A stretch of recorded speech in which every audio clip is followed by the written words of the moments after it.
Well, good afternoon, everybody. Such a privilege to see you. Thank you so much for joining us today. My name is Krish Kandaya. I'm the chair of the Adoption and Special Guardianship Leadership Board, and why I'm involved in this will become apparent as we go through. We've got an amazing lineup of speakers for you, professors, adoptive parents, people who have experience being a head teacher, child psychologists, you name it. They're all coming together for this one goal. What can we do to make sure that every child flourishes in school? That's our vision, that's our hope. And we know we've got thousands of people joining us from all over the UK and indeed all over the world. Over 3,300 people signed up to join this event today. You are hugely welcome. I know we've got people from Canada and Tunisia and Germany, but we've also got people from the length and breadth of the United Kingdom. And thank you for giving up time today to join us. I think I'm more excited about this event than I am even about the England-Denmark game later. And that's been a big deal in my household. I am speaking to you with a number of hats on. So one of them is as a parent. I have 6 children. 3 of my children are birth children and 3 are fostered and adopted. And over the years, my wife and I have looked after about 35 different children as foster parents. And we must have been in touch with maybe 30 or 40 different schools as a result of our family background. And I want to tell you, I'm so grateful for the work of head teachers and teachers and transformational TAs and Senkos and virtual schools. All of those people I've had contact with over the years have been so helpful in helping me do a good job as a parent to raise my children, but particularly in helping me with our looked after children.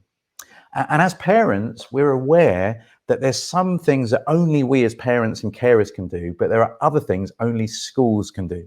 And our hope today is that we'll be informed about trauma and attachment and mental health to figure out how we can partner well together, how we both play our parts in putting the welfare of our children first. That's the vision.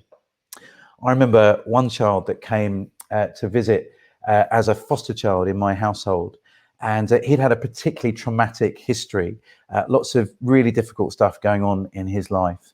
And I remember he was taken to the head teacher's office and he actually knew the way very well because he'd been that route many times. And the head teacher was very kind to him. She said, look, you need to sit down. I've got some difficult news for you. Today, you're not going to go home at the end of the school day. You're going to go with this person. She's a social worker. Well, where's she going to take me, miss? Well, she's going to take you to a foster family. Well, how long will I be there, miss? Well, you're just going to be there for as long as it takes until you're safe. Well, can I go and say goodbye to my mum and dad? Well, you will see your mum and dad again, but not today. What about my sister? Can I go and say goodbye to my sister? You will see your sister again, but not today. And so this little boy ends up in a social worker's car and he's taken to my house. And he can hardly speak. His face is all red. He's really worried. He doesn't feel safe. He doesn't feel at home. He's experiencing huge amounts of trauma. His attachment with his parents is in a really difficult space right now. And we are the strangers. And how are we going to help him feel safe? How are we going to help him feel that he's important and valuable in the world? That's my challenge as a foster parent. But then I've got to figure out how I help him and the school teachers that see him every day to make sure that this really difficult transition for him is actually going to go as smoothly as possible. And it's been my experience that you guys who are working in schools, you do a magnificent job, and we can be a really effective partnership to make sure kids get the help that they need. So that's our ambition: trauma, mental health, attachment, how the school, parents can work together in a great system together. That's our vision. And we've got this amazing lineup. But it's an important value for me and the leadership board that I am in charge of to always make sure we make space to hear from children. So we've asked children around the country, what do they think flourishing means? Let's listen to them. In my opinion, I think flourishing is very important to people's lives. Flourishing means when you start little from reception and then you grow all the way to year 6. I started from reception to year 6 and I've experienced different activities and I'm still currently learning. Flourishing to me is like a flower, because when you're a flower you always start very small and then you grow up and then you turn into a big flower. For example, a small little seed of a sunflower grows into a big confident sunflower standing out. It's like when a caterpillar turns into a butterfly. It changes from a small, scared caterpillar to a big, confident, beautiful butterfly. Another example is when a student really wants to work at something, they carry on until eventually they spread their wings to achieve everything they want.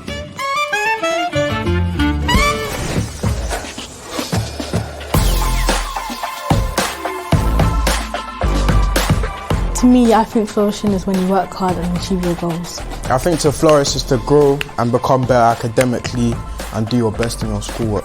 I think to flourish means to work as a community and work together. Flourishing means when you're excited for each other, happy for each other. To me, flourishing means to grow spiritually in your faith and to trust more in God every day.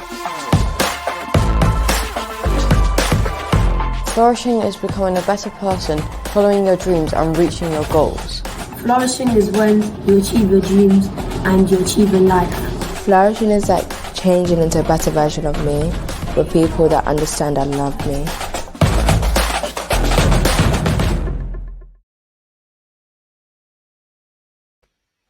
Brilliant. Great to hear from young people there. And thank you to the Church of England, not just for putting that video together, but for helping us connect with loads of schools up and down the country.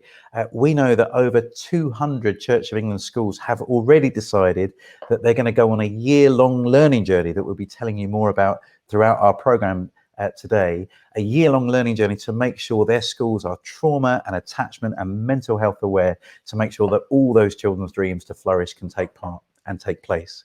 Now, you don't need to be a Church of England person or a Church of England school to take part of this. Today, we've got people from a range of different backgrounds, but we are very grateful for the Church of England Schools Network for partnering with us. And they have 4,200 schools up and down England who are really fantastic schools, and a lot of them are going to go on this journey with us. Now, one of our key speakers today is Kate Silverton. You might know that name from Strictly Come Dancing or even from just watching the BBC News. Well, sadly, Kate has had a difficult time lately. She sent us a little video to explain what's happened to her, and here it is. Hello, everyone, and just to say, I am very sorry not to be with you. I had hoped to be speaking today, but as you can hear, I'm struggling quite a bit, having lost my voice a few weeks ago. I'm still having voice therapy, so I'm under strict instructions not to speak too much, which is very difficult for me on this subject because it's my passion, and I could talk forever on it, and I am very sorry not to be able to do so today, but I just wanted to say hello. Thank you very much to everybody for joining. You've got some amazing speakers, Eamon, McCrory, Chris, John, everybody, Louise, everybody who's speaking today has so much to say and to support us in terms of our children's mental health. So sorry, Kate, that you're not able to be with us. Our prayers and thoughts are with you. I can't imagine what it's like to lose your voice as a newsreader, and we hope those operations really make a difference. But Kate sent us a video that she made with Joe Wicks. Some of you will know that name. He was the nation's PE teacher for a little while. Our family were all doing our little workouts with Joe every morning. And she talks a little bit about this new book that she's got out, all about a child's brain and how we as parents and carers can do our best to nurture them. So, Kate, tell us a little bit about how a child's brain works.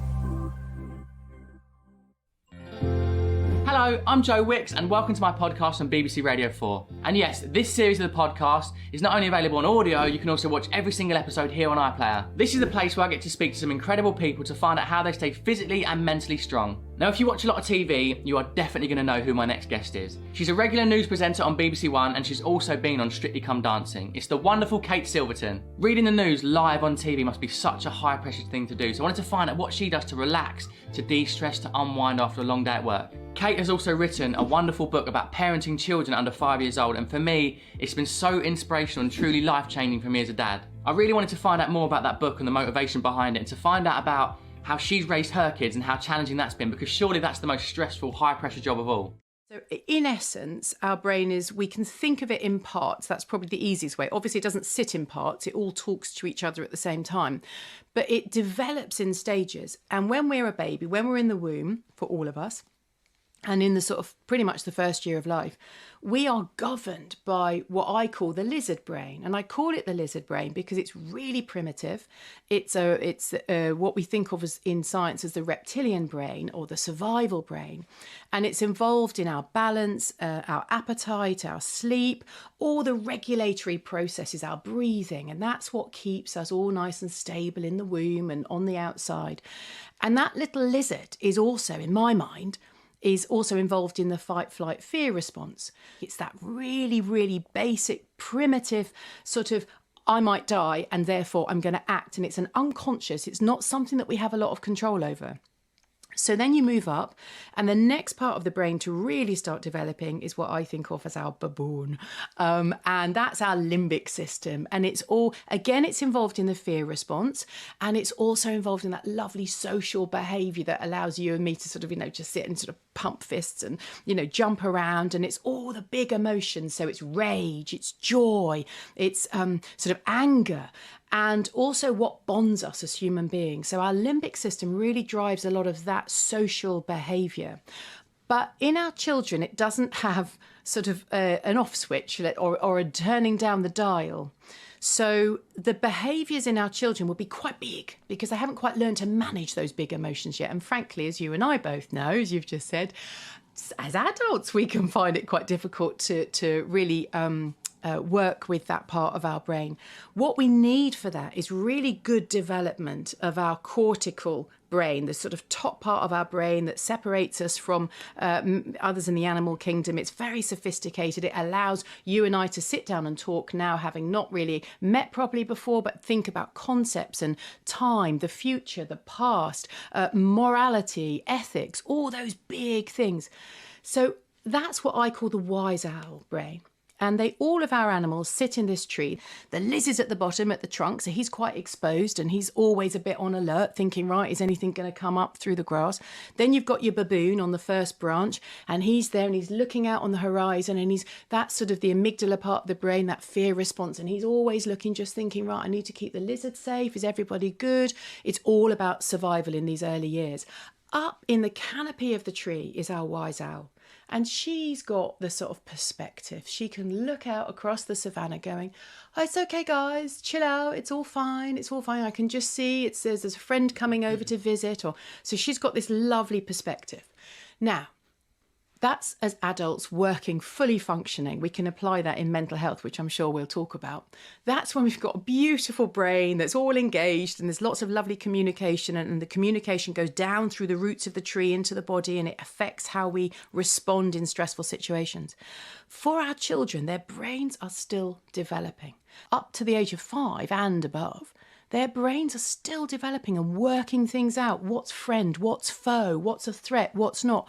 So to you and I, if we were in the play school and Indy had somebody sort of coming with a raised fist, well, her little baboon and lizard are going to go, whoa, that's a threat. And this whole stress response is going to go on. You and I might look, oh, look at that little kid is just getting really enthusiastic with, wanting to play. We have the perspective and experience to do that, but our children don't. So they are going to respond in different ways, quite big ways. And so it's our job, and that's the point of the book, is our job as parents to help them with their emotional regulation. Because, as I quote a lot of the scientists in the book, what we now know in neuroscience, in psychotherapy, is that giving our children the gift of emotional regulation, being able to keep those emotions, to still experience them, but to keep them in a sort of a way that involves appropriate behaviour, that's the biggest gift we can give our children for their future mental health. And that's sort of categoric now, what we know about mental health. So that's why I felt it was so important to kind of go, you know, they're not naughty, they're telling you something in that moment, and it's our job to try and understand it. Kate has a brand new book out called No Such Thing as Naughty, and I can recommend it to everybody, whether you're a teacher or whether you're a parent or a carer. It's a fantastic book, and it, in very simple language, non-technical language, helps us to navigate some of the ways that a child brain works. And really recommend that to you. Please take a look at it. But hey, we're not going to leave it there. We're going to dig a bit deeper. We've had Kate Silverton help us kind of break it down in a really simple way. We're also delighted that we're joined by Professor Eamon McCrory. He's a professor at University College London. He's the co-chair of the Trauma Council, which was set up after the Grenfell disaster to try to make sure that professional bodies know how to deal with trauma. So we couldn't have anyone better for this conversation. And we're going to have a chance to ask Eamon and some other guests some questions at the end of this little piece from Eamon. So get those questions going on in chat. It's great seeing all those little comments as they come in. And we'll take some of the questions that come up and chuck them at Eamon and some of our other guests when Eamon's finished. But Eamon, thanks so much for joining us. Tell us a little bit about what the brain science tells us about trauma and how it impacts children. Sure, Chris. Well, I think you'd give a brilliant overview there of how we can think about the developing brain. And I suppose what I thought might be helpful is to give a little brief taster of what we're learning from the field of neuroscience, and in particular, what we're learning about the impact of childhood trauma on the brain. And this is a field that has really exploded over the last 10 to 15 years, and we know so much more than we did even a couple of decades ago. And there are a lot of resources out there. There's a lot of information, but a lot of it isn't terribly accessible, and it can be written in technical language. And I just wanted to flag that on the UK Trauma Council website, we've created a whole portfolio of resources, including a short cartoon animation that summarizes pretty much everything we know from neuroscience into a 5-minute animation. And we've worked alongside teachers and social workers in developing these resources. There's also a free guidebook, a bunch of videos. So all of that is on the website for those of you who are interested and having a look. Because obviously in the next 5 or 10 minutes, I'm just going to give you some headlines from what we've learned from the field. Now, the big question is, how does early adversity impact us in a way that increases our risk for later poor outcome? And that can be increased risk of poor mental health or poor educational attainment, for example, because those consequences are, first of all, probabilistic, so they don't happen for everyone. And they're also not immediate. They tend to unfold over time. So we really need to understand that pathway, and neuroscience provides one tool to help us shed light on that relationship. And it's important because we know that there is this growing problem of mental health problems with young people. And at the moment, we're largely focused on trying to provide help and support and addressing those problems when they arise.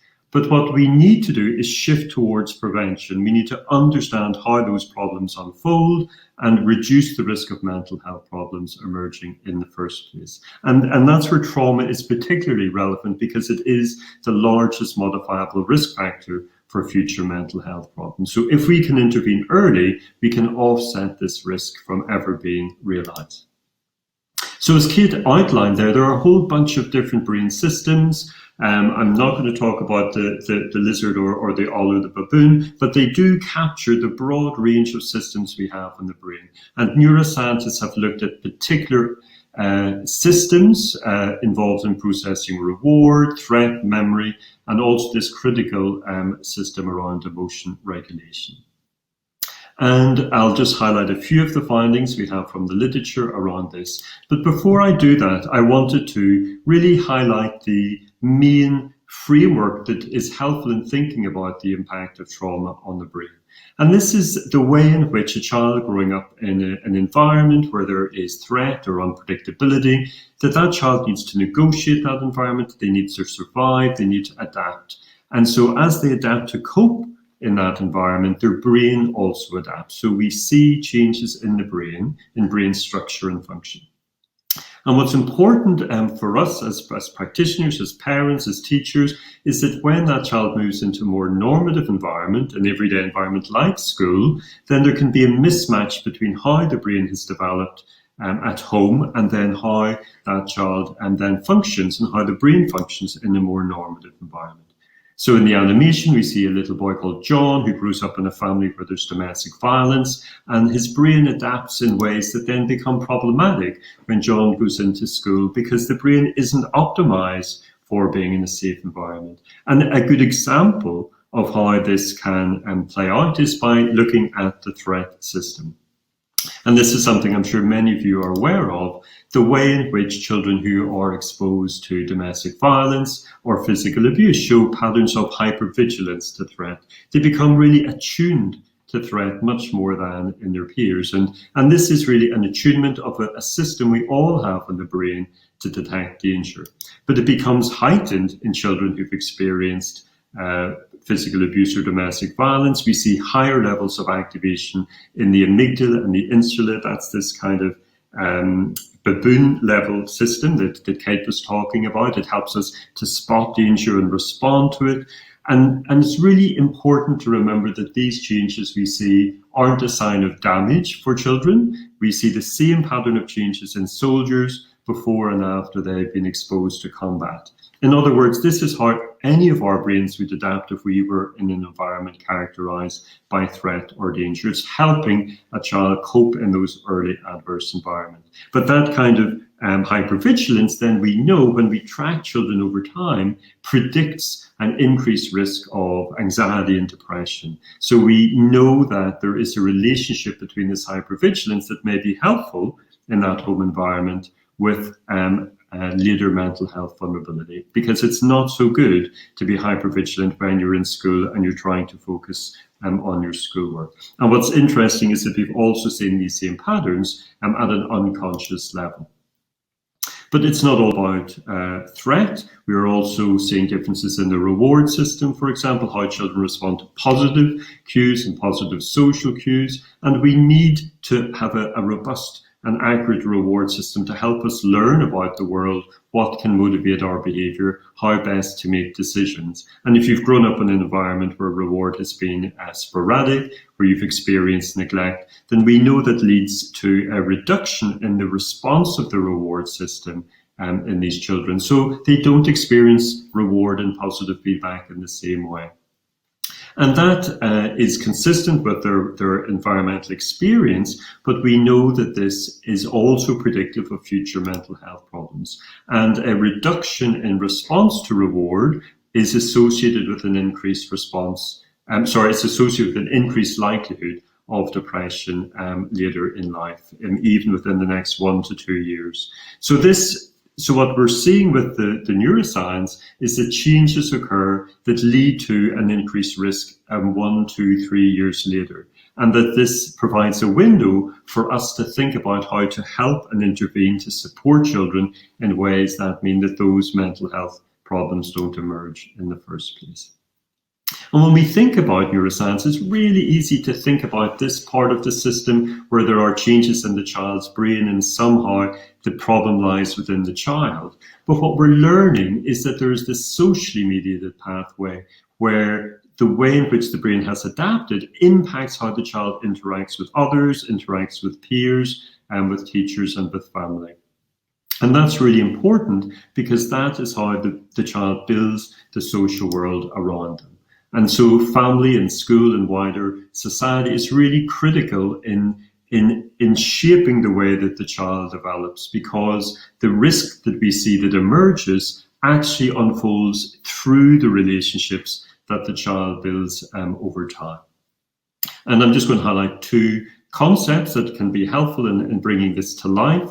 The first is what we call stress generation, and that's the way in which our behavior can play out in ways that create a stressful outcome. So that could be having an argument with a peer. In the animation, John has a kind of a fight with one of his friends in the swim team because he misinterprets a friendly nudge. And that leads to an increased level of stress for John and his experience in the swim team.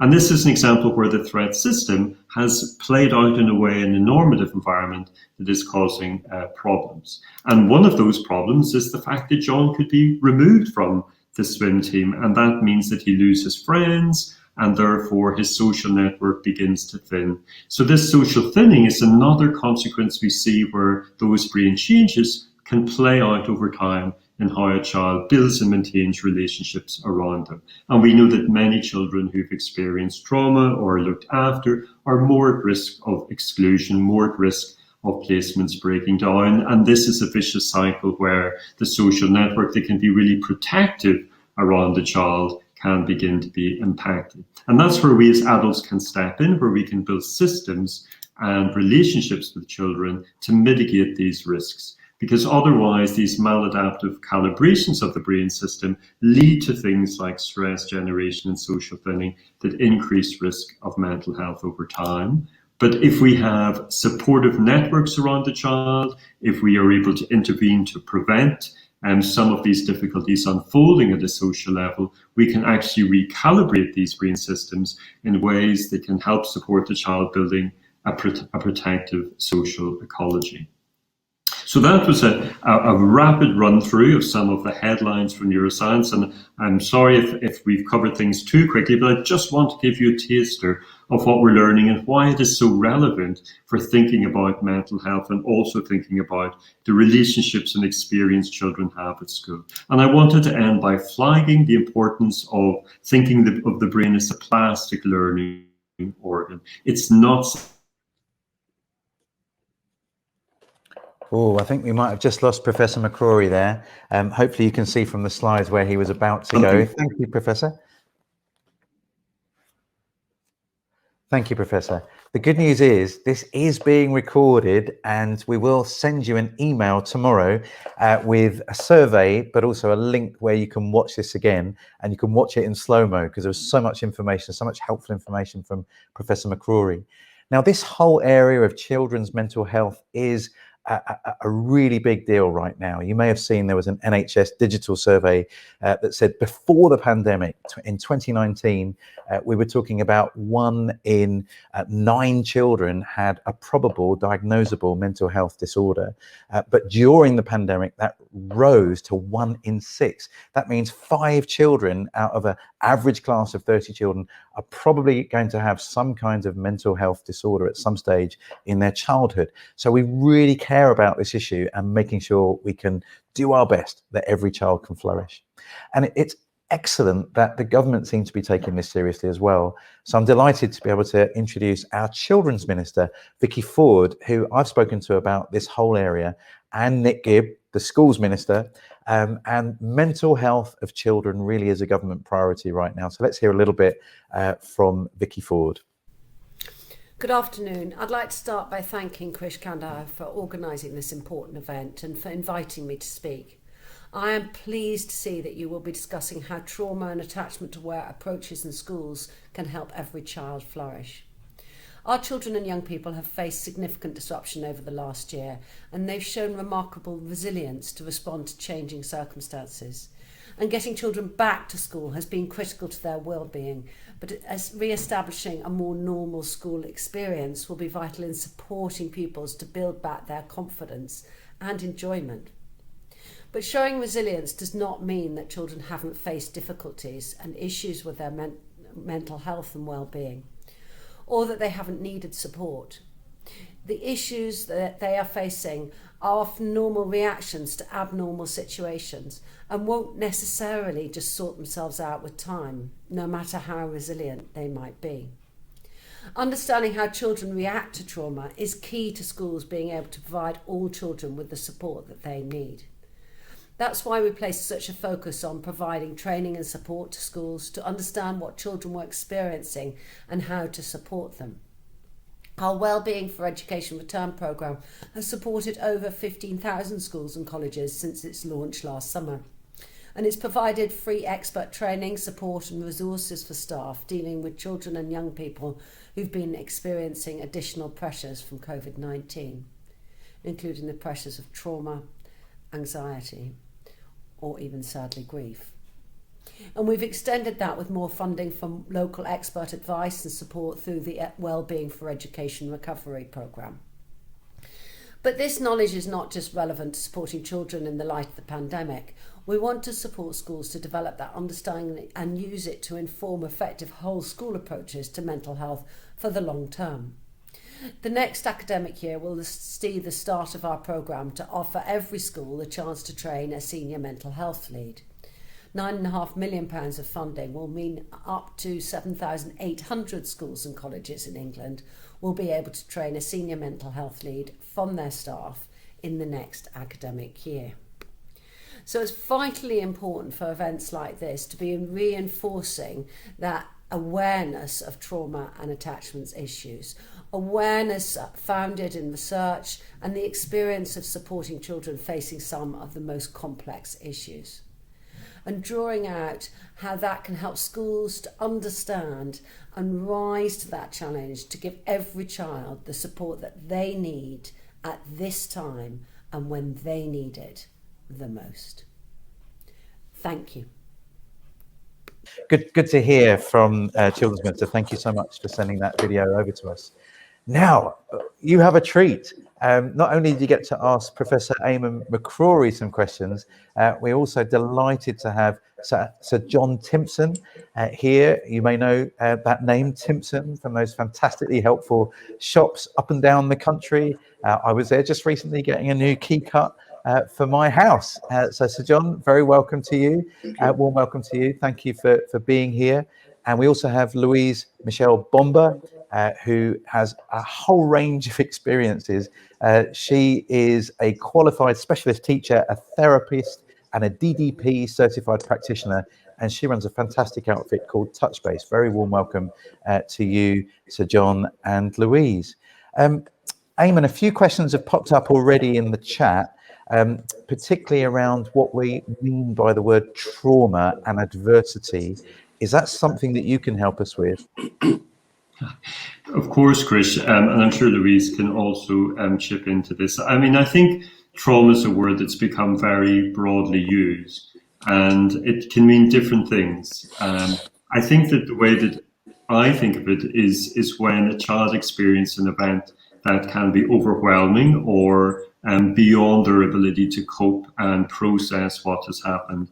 And that can happen if they don't have the support around them. It also can be to do with the experience of the event. I think one of the tricky things about trauma is that it can both describe the event, but also the traumatic reaction of the individual. And I think we need to be careful with language and how we're describing the difference, because what might be traumatic for one person may not be traumatic for another in terms of their response. But typically when we think about traumatic experiences, we think about things like abuse and neglect, sexual or physical abuse, for example. And there's very well documented evidence that those experiences can impact in a developmentally traumatic way. But I don't know, Louise, whether you wanted to add or elaborate on that. I completely agree, Eamon. And we talk about it in terms of a disruption, a significant disruption has impacted both minds and bodies.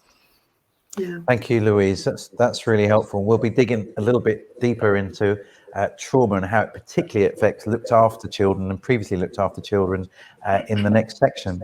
So John, let me come to you.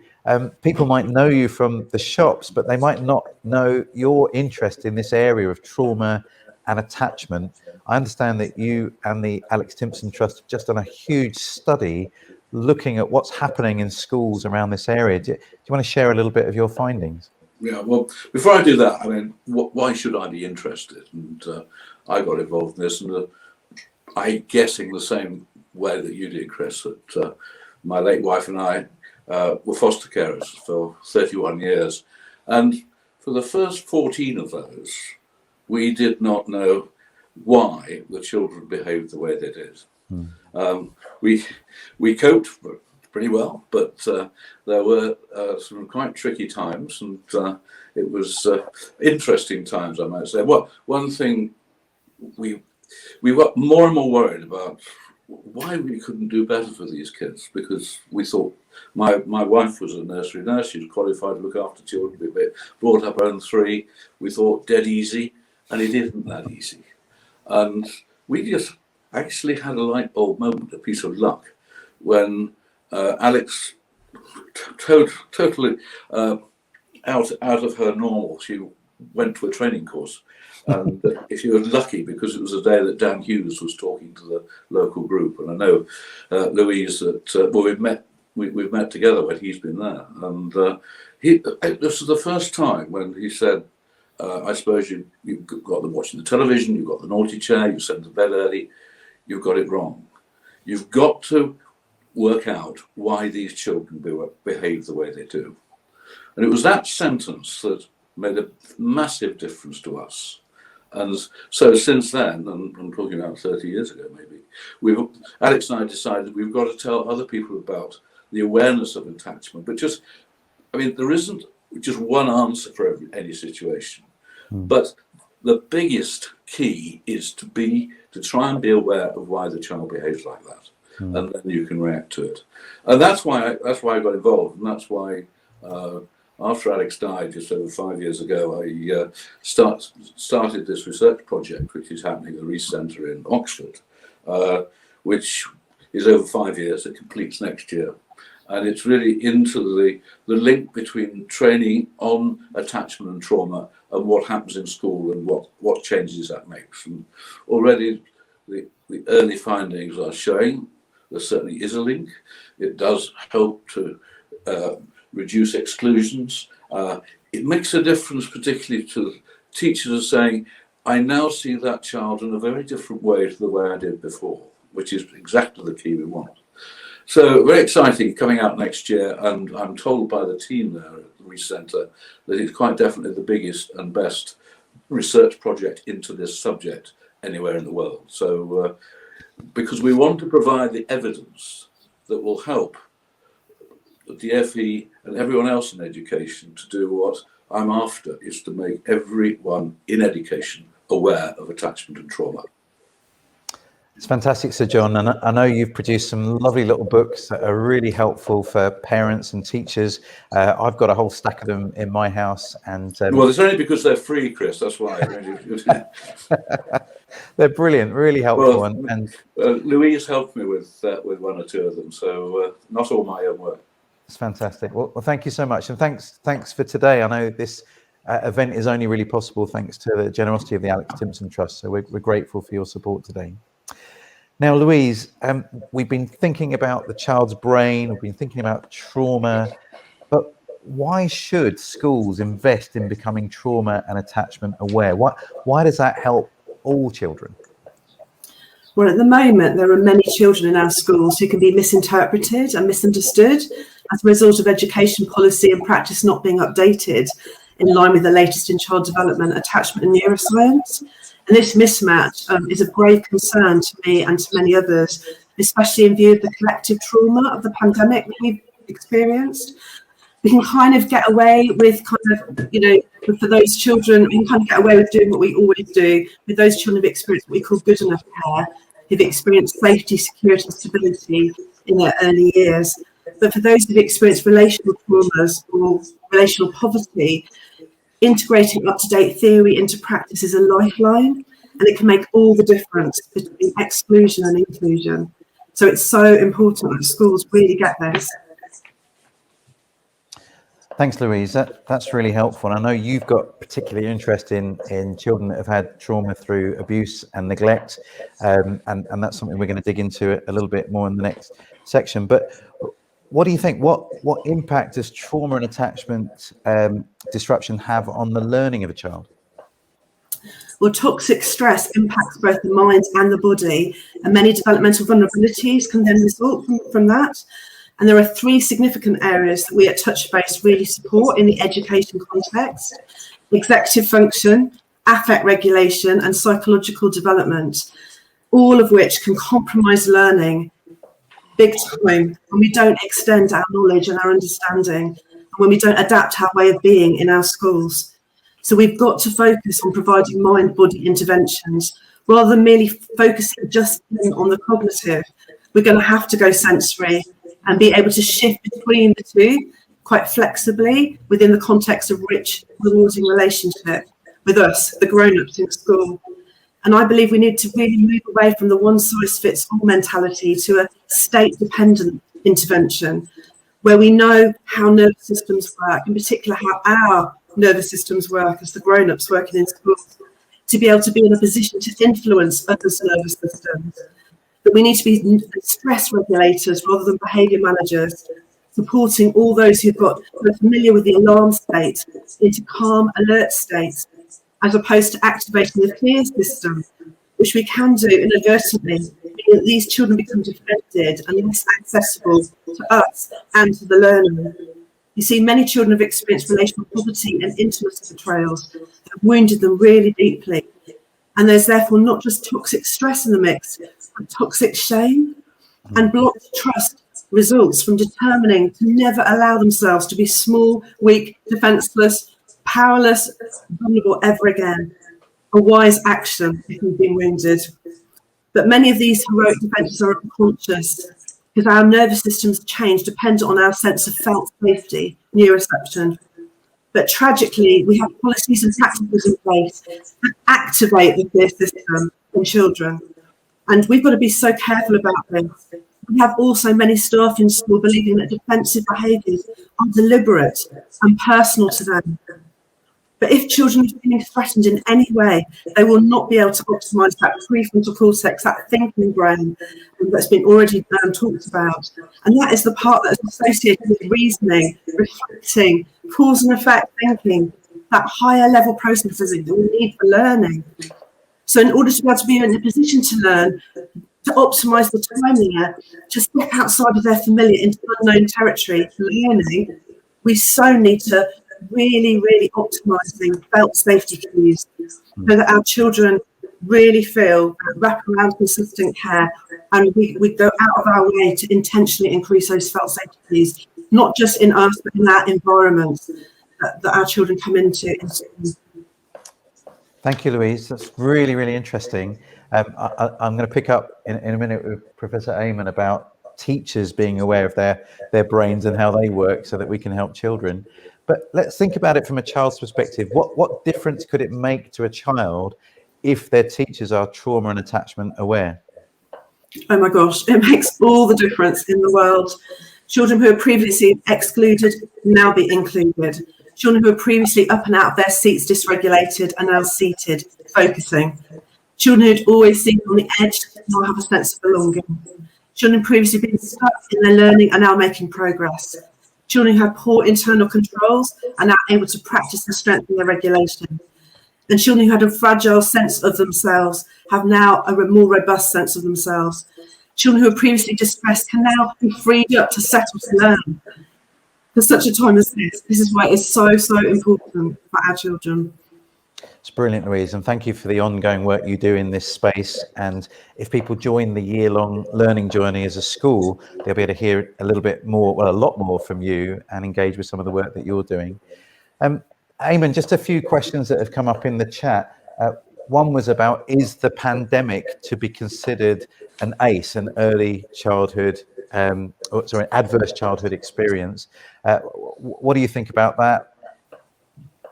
So, Chris, I might not be too popular by saying that I think it's very difficult to generalize in that way, because we've actually learned that the pandemic has had very different impacts on different children. So some children are actually happier and have had more time at home, more time with their families, and have felt less anxious as a result. But some children have had the opposite. So for some children, it has been the case that they have experienced greater adversity, less opportunity to develop in their social and peer groups, as well as a proportion of children who've experienced greater levels of domestic violence at home. So I think it's been a very heterogeneous pattern, so I think it's difficult to generalize. But there's no doubt that it has been a significant developmental experience for all children, and we all need to be thoughtful and mindful about how it may have impacted different children. So a teacher in any class will be dealing with a whole range of young people who will have had very different experiences, some bereavements as well, and all of that means that it makes it even harder, but even more important, to go back to what John was saying, to really take time to be curious, to step back and reflect about why a child is behaving in a certain way. What's that about? Instead of just jumping to a conclusion, we have a position of curiosity and openness and thinking about that, and that can vary for different children, and the same behavior can mean different things for different children. John and Louise, just one last question that you might want to comment on. A few people were asking about the zero tolerance to bad behavior or difficult behavior, and how the stuff that we're talking about connects with that. How do we get this right if there's an emphasis on behavior management? What's the way forward there? Well, I think, going back to my question, try to understand why that child behaves the way they do. And if you do that, and you understand that it's connected with problems that they've experienced in their early years, then zero tolerance is clearly not an answer.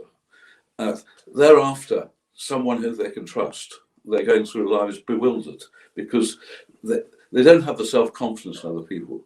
And in a very simple term, and I think this was the big plus to me, is having spent the last 4 years in and around schools, that where a school really does get it and tries to understand what is the best way to look after each individual child, and not just those who've got experienced trauma, but every child in the school, then you improve the whole ethos of the school. It becomes a better place overall, and every child benefits. So, I mean, it's not just, I don't think we're talking here of a small cohort of children who've experienced problems. I know we are specifically, but the other big gain is you improve the whole school as a place where people can spend a lot of their lives. Thank you, Sir John. Any last comment, Louise? Well, it's time for differentiated discipline, I think. We've been differentiating curriculum for a long time now within our schools. I think it's really kind of long overdue as thinking about discipline in a very different way, looking at nervous systems, thinking about how nervous systems work, and actually, like I say, bringing in state-dependent interventions. Check out my latest book, Know Me to Teach Me, and you'll find out loads more about this because I can't do it justice right now. Thanks, Louise. Thank you so much, Louise. And the book has already been mentioned in the chat, so it's getting lots of nice comments. Thank you, Professor Amon. Thank you, Sir John. We're going to transition now. We've been thinking about why this matters for the whole school. And as Sir John said, we want to make sure every child flourishes. But there are a cohort of children for whom this is particularly urgent and important. And then we're going to be thinking about how the way we deal with trauma and attachment affects children who have care experience. And so that's what we're going to talk about. But another chance to hear for some children as they think about our brains and how trauma affects them. So here's a little video that we prepared for you. We are going to tell you about our brains.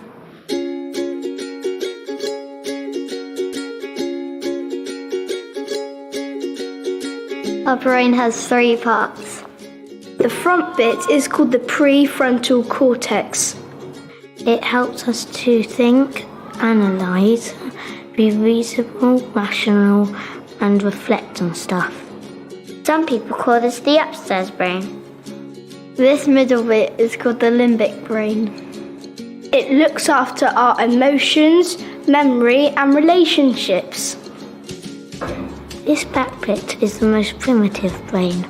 It makes sure we breathe, poo and wee, and helps our heartbeat. And has the threat response inside it. Some people call that the downstairs brain. When we get frightened, our brain stem acts and makes us flight, fight, or freeze.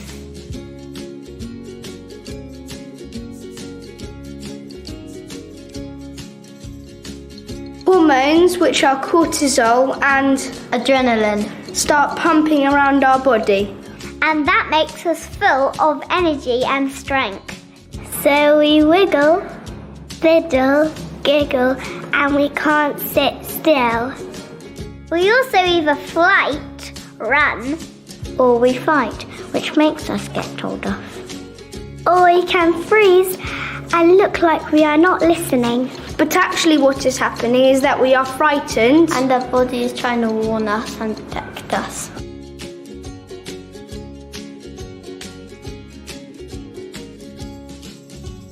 That's the bit that means we can think, reflect and be reasonable. And the bit that helps us talk. So that's why when we feel frightened, sometimes grown-ups think we are being naughty.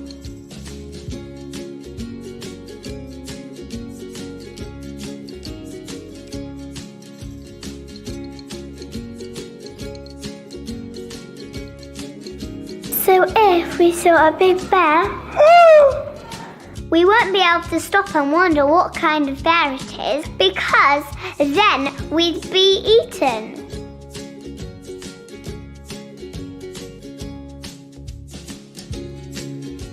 All our behaviour is actually communication. Because no child wants to be thought of as naughty. Often we just feel frightened and we can't use our words because our brains are preoccupied and trying to survive.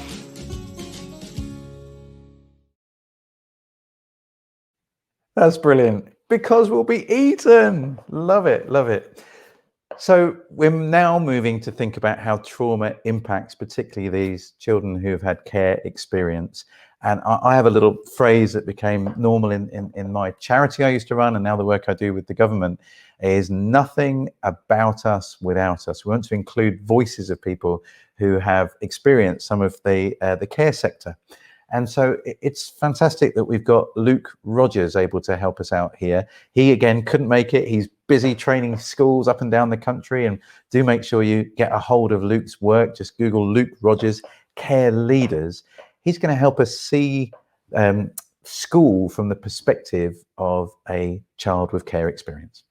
So this is Sam, and he's going to be the person that we're going to use to express and what it's like for children in care going through the systems in schools. Now, Sam is a composite of many people's stories that we know. Sam likes food.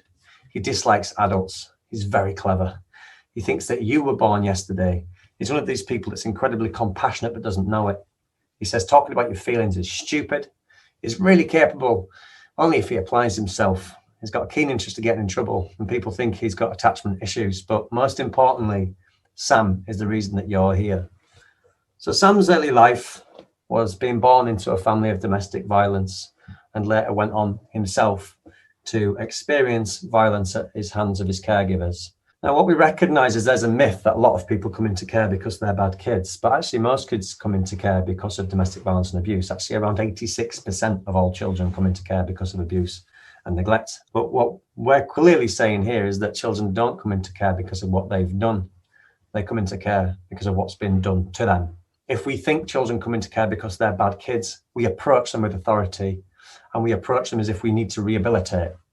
When actually, if young people come into care because of what's been done to them, we should approach them with empathy and with compassion, and to try and nurture and heal. I'm going to talk about two systems. First one is statutory recording, specifically called a profile. So a profile is what a young person in care has to have, and it basically describes who they are. It describes what they've done, and it is shared with schools or foster carers who then have to make a decision whether or not they'll take that child on. The profile is mainly written by the social worker. Schools may have some influence on it. Foster carers may have some influence on it, but it sits with the social worker. And there's a really important point to make here is that the social worker will actually spend the least amount of time with the child. That's not anywhere criticism of the social workers. They've got wonderfully difficult jobs. It's a critique of our system. So Sam's profile was this. He's a high risk of absconding. He's a persistent young offender with offences including burglary and affray. He's known to deal with drugs and has been caught with drugs at school. He's stolen previous foster carer's car in the night. He has issues with attachment. He isolates himself in his room. We are seeking psychological assessment as we think this links to early childhood trauma. Disruptive behaviour when he's confronted with authority, and his outbursts are hard to control. Struggles to follow simple house rules when living in a foster placement. It's hard to build rapport, as he can be seen as guarded and closed. This is not an uncommon thing to read about a child in care. However, it is uncontextualized. We don't actually know at this point anything about our young person called Sam, but foster carers and schools are given this particular piece of information and are asked to go and make a decision whether or not to give that young person a chance within their house or their school.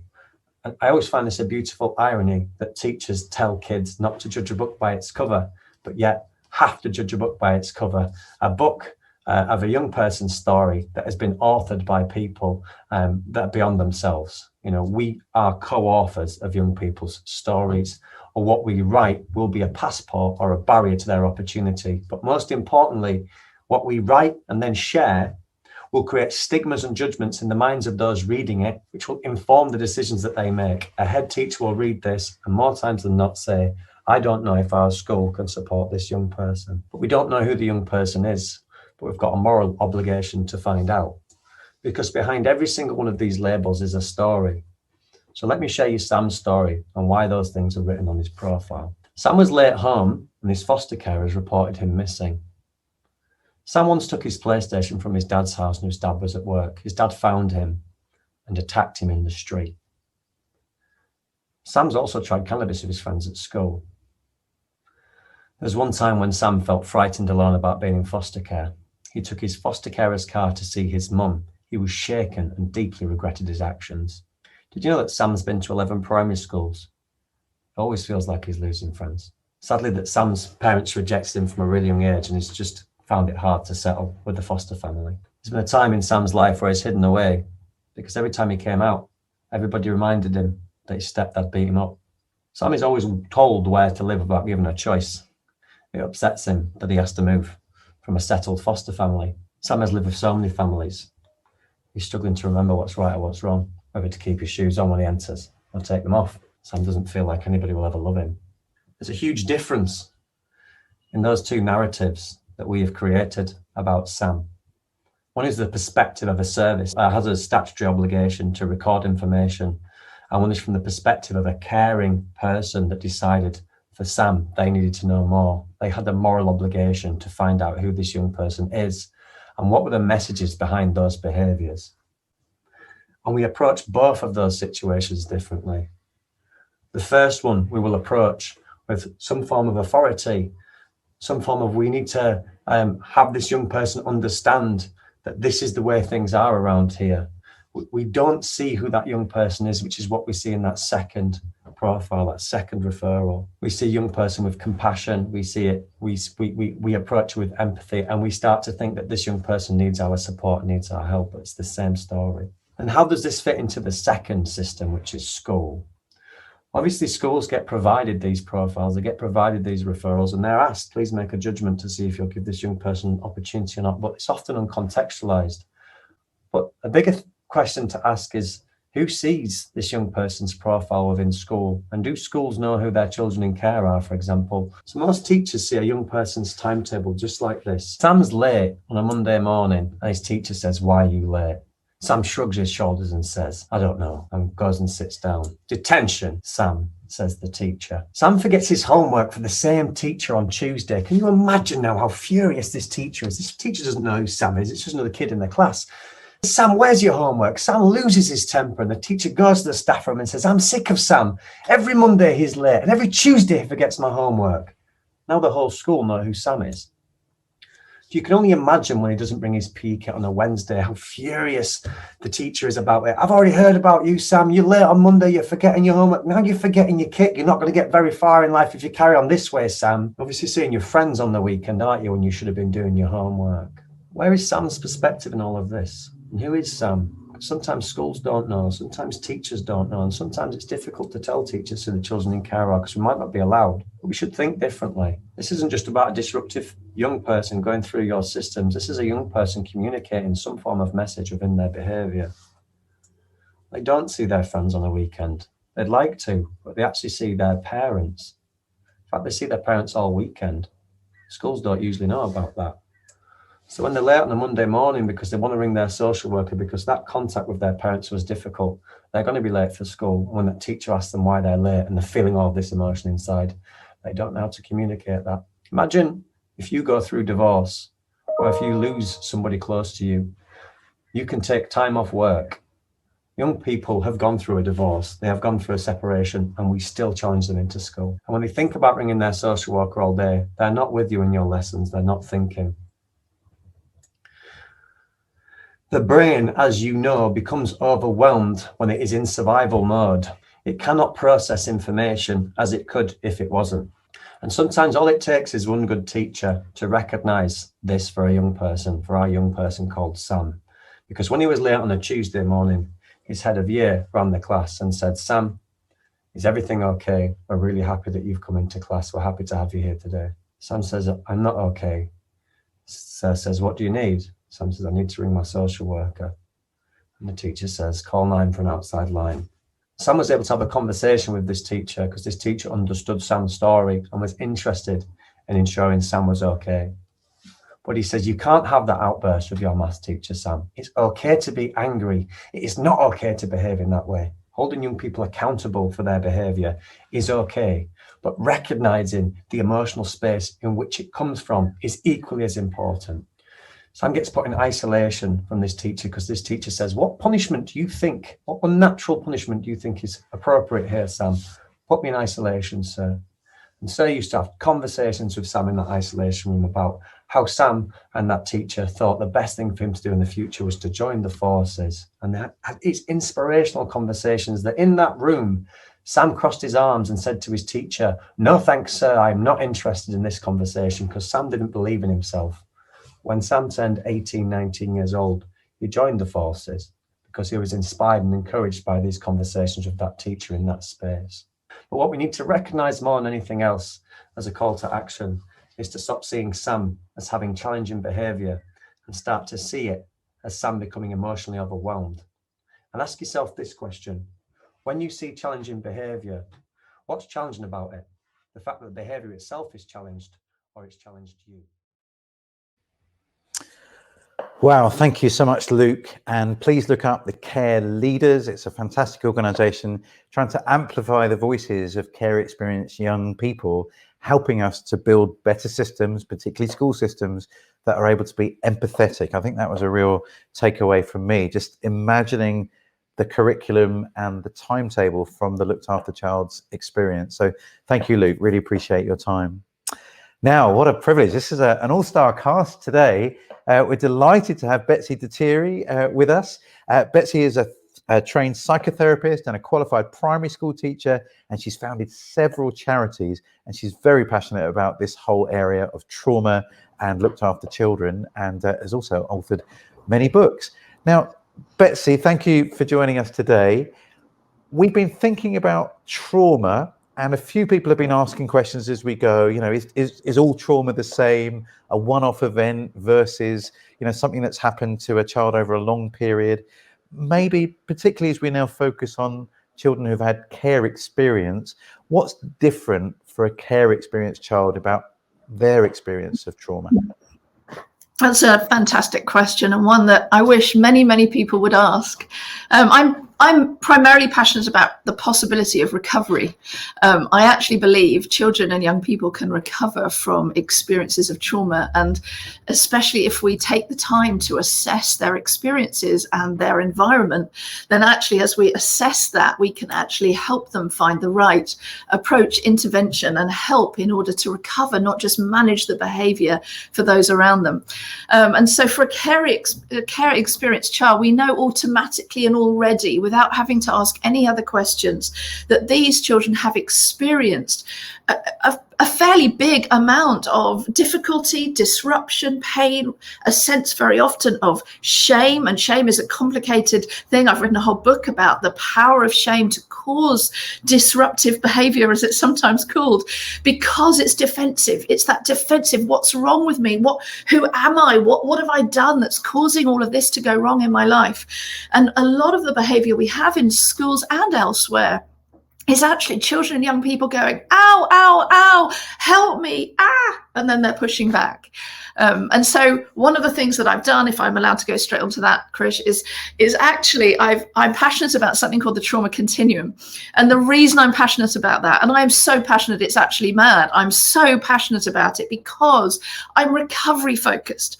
And when we can have the language around, we're not saying how traumatized is somebody from a very simple perspective, that would be diagnostical and wrong, but from the curiosity, we want to be curious and not furious. We want to be curious and going, I'm wondering what's going on for this kid. I'm wondering what's happening to them, not what's wrong with them, but what's happening to them. And from that perspective, we need the time to be able to say, if the trauma continuum, if you could share the slide, that would be fantastic. The trauma continuum gives us the option to say, has this person, this child or young person, experienced type 1 trauma, type 2 trauma, or type 3 trauma? Because the thing about type 1 trauma, and this is critical, people, is there's words. There are words that the child or the young person or the adult can use. A type 1 trauma is a one-off incident. It's a one-off experience, like a car crash or a medical intervention or something like that. And the thing about a type 1 trauma is the child or young person will be able to go to school and say something like, oh my goodness, this happened to me. It was awful. I had a car crash. I had to go to hospital. My parents are flipping divorcing. Like, there's words. And the problem is that most of the approaches that we have currently within our schools are aimed at helping people with type 1 trauma because we're still dependent on their ability to use words. And in type 1 trauma, a child, a young person, and an adult can use words to describe a little bit of how they feel, a little bit of what's going on and what's happened, mostly because there isn't that shame involved, which is usually due to sort of the interpersonal relationship.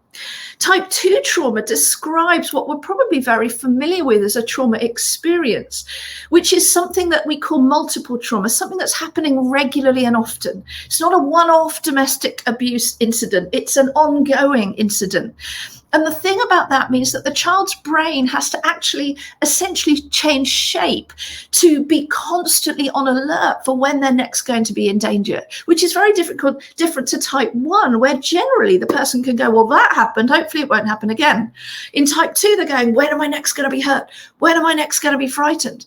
And so the brain has changed. And usually, and this is critical, there's very few words.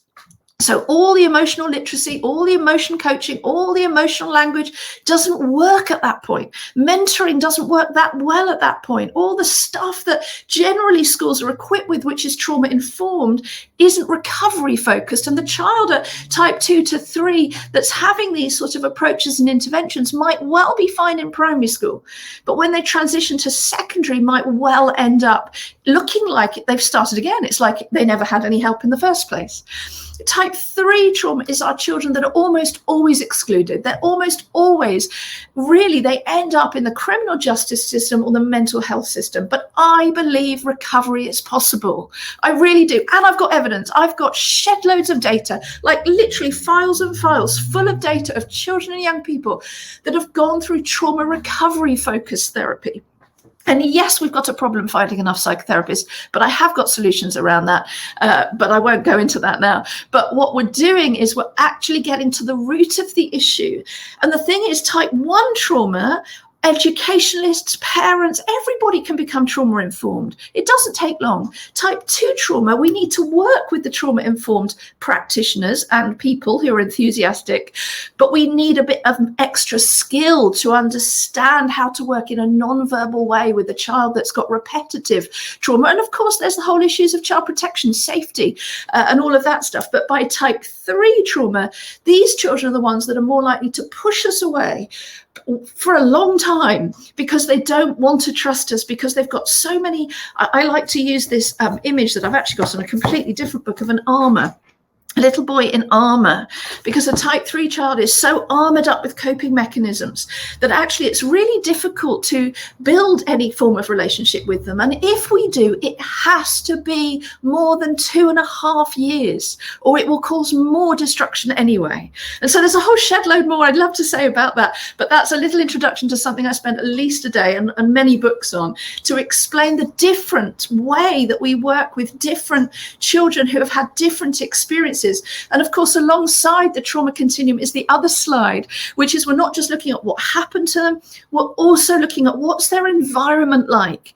You know, if a child has been through a car crash and actually maybe, you know, stereotypical here, but maybe mum wasn't there, and so mum's like, oh no, this is awful, and the child is able to talk about it afterwards, the impact will be minimal. If, however, maybe mum was in the car crash as well, or maybe the car crash actually caused all sorts of other problems, then maybe mum, and there's no shame or blame in trauma-informed work, but maybe mum is actually going, don't talk about it, I can't go there, I can't do it, you know how traumatized I am. And the child's left going, oh, where do I go with that then? What do I do? And so they push it down. Well, that comes out in behaviour. And so we know as well with type 2 and 3 trauma, very, very, very often those children have experienced different events and ongoing traumas that mean that they're threatened. They're told, if you ever tell anyone, which means we need to recognise their environment. We need to know if their care experience, are they now in a safe place that's long-term, or are they in transition again? How many transitions have they had? How many ruptured attachments have they had, which dictates to us how long it's going to take us to rebuild any form of relationship, and should make us go, oh, if we haven't got 2 years, is this the right thing to do? Let's stay being trauma informed, but maybe we don't go all the journey and be recovery focused, because another ruptured attachment could be catastrophic for that child. That was just a very quick overview of the absolute importance of assessing. We're not diagnosing, we're not labeling. The continuum moves up and down as we know more and we find out more. It's not a big thing. It's just a discussion tool. And I've trained like 20,000 professionals, mostly teachers and psychologists and psychotherapists and people. But what I'm devastated about is how many special schools looking after children with emotional and behavioural difficulties have never had the time, because they're so traumatized themselves, to sit down and go, stop, what's happened to these kids? What kind of stuff is in their life that we need to be aware of, that we can be recovery focused? Because actually we're going to work with trauma-informed culture of the whole school. We're going to equip and empower and strengthen the adults who are there as their key attachment figures or primary caregivers. Then we're going to work with some people that can facilitate some creative, non-verbal help for these children to process. And if they're type 3, we then need to somehow access some trauma recovery therapy, which works with the subconscious. We cannot do full trauma recovery work without working with psychotherapists. And currently, trauma is not on any training module of pretty much anybody who is in CAMS, psychologist, psychotherapist, social worker. Attachment is, basic trauma informed is, but trauma recovery isn't. So it has to be a special pathway of training that you go along. And yes, I do offer that to all sorts of people, because I'm so passionate about having a team of people around the children, all playing to our different strengths and our different skills and our different professions, working as a team, believing that recovery is possible and being there for the long term. There. A little overview. You're muted, Krish. I'm muted. Oh, it had to happen one time in the meeting. Thanks, Betsy. Betsy, that's amazing. The comments are lighting up. Lots of people really inspired. People clapping, even though you can't hear that. They're clapping that on. Just a quick question before we bring some other of our panel members together. What you had to say about these different levels of trauma for me was incredibly enlightening. And does it make you want to kind of test when someone is offering trauma training to a school? What are some of the questions that you might want to be asking before you say yes? Because they might be trying to use level 1 trauma responses on trauma 3 level children. How do we get it right? How do we test that the interventions are going to be useful? And the critical factor is that when we care about trauma recovery, everybody gets to play. Everyone has a voice. We're all working together. And so that's really important. I'm not making a hierarchy. We're recognizing our different skills and gifts within that. But if the whole school culture needs a trauma-informed culture, and I would say that the beginning of that, the foundation point of that, anybody can train in that if they've done some training on it or they've got experience of working with traumatized children. That's not a problem. But I would say with huge amounts of passion that we cannot do a half a day or a one-day training and say, I'm now a trauma-informed school. It's a whole journey because it also takes into account us as this. I'm an ex-teacher. You know, how do we create a school environment so that the staff are treasured and nurtured and that their trauma is also recognized and they feel supported within that? How can they be parents at the same time as being teachers? And then we need to recognize the power of the parents and equip them and empower them. How can it's not a one-day training. And so I would say the foundation point, I'm not so bothered about the qualifications or the experience of the person doing it. I'm not hugely bothered. I am deeply bothered if we're going to be recovery focused. It is impossible to understand the subconscious and the process of trauma recovery without having some clinical background on the basis that suicide is always an option.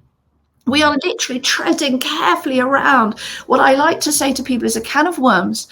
And, even though I've been doing this for 30 years and I still feel a little bit nervous, and I think that's appropriate when we're helping a child pull out a worm, we have to get them out at the right order in the right time.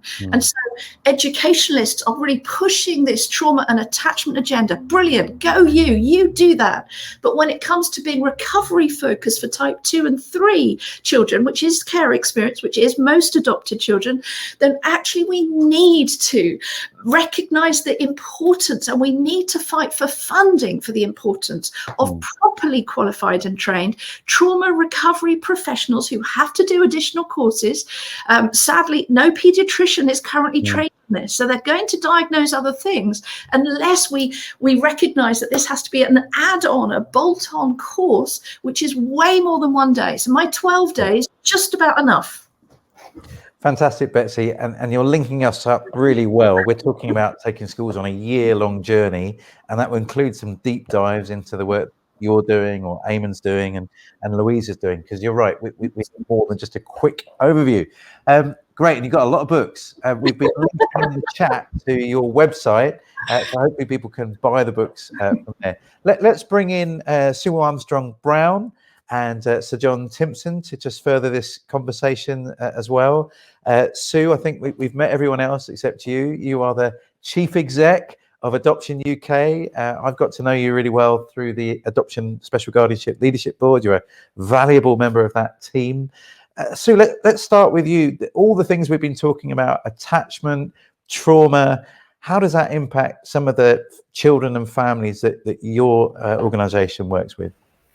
Well, hello, Chris, and hello, everybody. It's really nice to be here, and thank you. The discussions so far have been so on point from the perspective of the adopted families that Adoption UK works with. Education is the number one thing that we hear on our helpline. It's the biggest concern raised by adopted families, perhaps not surprisingly. And our data shows that adoptive parents say that 4 out of 5 of their children need more support in school than their peers. So it's an absolutely enormous issue, and it's brilliant that we're talking about it in this way today. That support that they need is not only academic.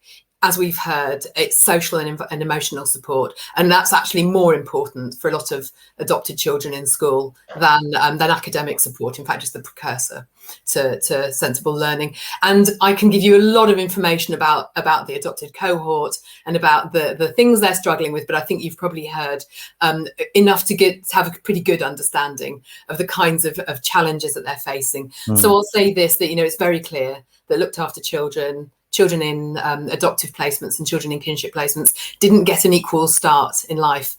And currently, we know that they're not getting an equal chance in school, which they so richly deserve. And we can see that in the results that they get. If you wouldn't mind putting a slide up, I can just show you in graphic form. Adopted children are 20 times more likely to be permanently excluded than their peers. That's 20 times, and they're excluded earlier. They're excluded in primary school and in the early years of secondary school, whereas the mainstream peak of exclusions is in late secondary school. And that is a direct result of those compound traumas that Betsy was talking about, and the issues with brain development and behavioural challenges and emotional challenges that they face that Louise and Eamon were talking about. That leads to these outcomes. They're half as likely to get good results at GCSE as the average. We're really seeing profound life-changing impacts from not being able to support them well enough in school. But there is some really good news, which is that most adopters say that their child's teacher listens to them and respects them and wants to work with them. So we do have that strong, trusting, good relationship between teachers and parents to build on. However, only half of adopters say that they feel their teacher has a good enough understanding of these needs. And that's hardly surprising when we hear Betsy talking about the complexity and depth. But that leads us to the final point here, which is why I'm so glad that this event is happening, that the number one need that we can identify that will change the world quite literally for adopted children is better training and support for teachers and education professionals so that they are equipped to meet our children in school with the understanding and the support that they need. And that will literally change the course of their lives. So I'm absolutely delighted about this event and about the year-long learning programme that's to follow. Fantastic, Sue. Thank you for joining us today, and thank you for the amazing work that Adoption UK does. So, John, I saw you nodding along very passionately there. Imagine that you were in charge of the education system a while back. One of your sons had a huge impact on adoption. We're all cheering him on in his role as the children's minister. What are your findings and what are your experiences tell you we should be doing differently in school? First of all, I think a lot of schools have got the priorities wrong. I think that their priorities, understandably, have become what's the Ofsted inspection going to be like? Where are we going to be on the league tables? When the real priority, in my view, for a school is for each individual pupil at our school to help them to be the best equipped as they possibly can be for the rest of their lives when they leave. That's what the objective should be. And in doing that, I mean, if I was education minister, which thank goodness I'm not for the whole world, but I would have one primary aim, and that would be to have an inspirational head teacher in every school. Because one thing that we've learned even already through the research program we're doing, and it certainly stands up against my experience, is where you've got an inspirational head who's got the courage to say, I'm going to do it my way, and use common sense, and also to include, when I talk about his or her team, this isn't a question of just teachers when we're talking about attachment and trauma in schools. It's the whole of the team, including the kitchen staff, the receptionists, the people working on the grounds, or whatever. But the inspirational teacher would give the teachers in particular the opportunity to do what they really went into the profession to do, which is to use their initiative to teach individual children. Now, they can't do that really well unless their training includes plenty of training on child development. And I think that's probably where I think, Sue, I would totally agree with you that that's one of the most important things got to move. So inspirational teachers have got the courage to get a really great team who they empower to actually deliver what they believe is right, but having the knowledge of child development, so they know how to do it. That'd be my formula to help schools to take advantage of our plea to be aware of attachment and trauma. Excellent. Well, the Children's Minister gave us her time. I'm sure she'll be interested in our thoughts collectively. So thank you for sharing that. Betsy, a few questions in the panel so far have been around things like fetal alcohol syndrome and the impact that has on a child's development. Some more questions about adverse childhood experiences and how that relates to the whole kind of life outcomes of children and trauma. Do you want to make some comments on those issues?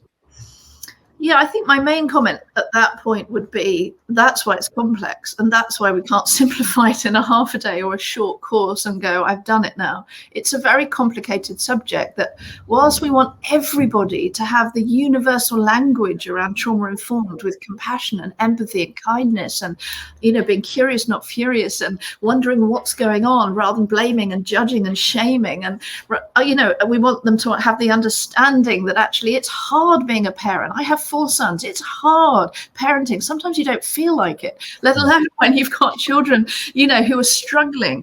When we've got that language and that culture, already things are easier. But then we need to recognize the importance of the specialists. And I often use the medical model that actually training a school is like helping everyone become a first aider. And then we need the nurses, we need the doctors, we need the consultants. So we need to recognize our different role that we can work together.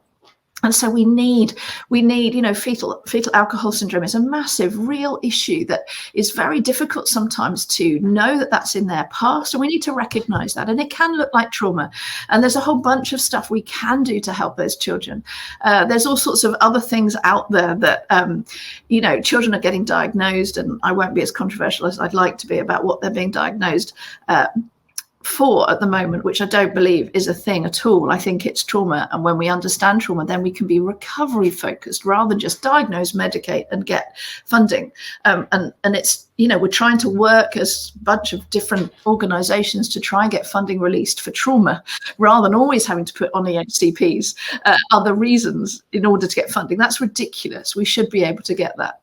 When it comes to ACEs, I think the use of those can be horrific and unethical, and it can be very depressing for people to look at those and go, oh no, I've got 10 ACEs, I might die young. It's horrific. It's very unethical. However, again, we can use some of that to inform our understanding of the impact of trauma and to help people become aware that actually behavior is communication. And when people's behavior is difficult, we recognize generally fear is at the root. That's so helpful. Some really big themes coming through. I think everyone's going to remember your curious, not furious. I love that. I find it a challenge to myself, actually. I remember one foster lad that ended up on our doorstep, and he was a huge, tall lad, but he was all bunched over, and we were struggling to kind of get him to communicate. He was that kind of non-verbal experience that you were talking about earlier, Betsy. And I'm trying to chat to him, get something going, nothing's happening. And I'm normally quite good at chatting to people. And then my boys used a therapeutic tool I wasn't aware of before called an Xbox. And just have a game of FIFA with him, and suddenly he's kind of in a little bit of a different space. They begin to cheer him on. You know, great shot, mate. Well done.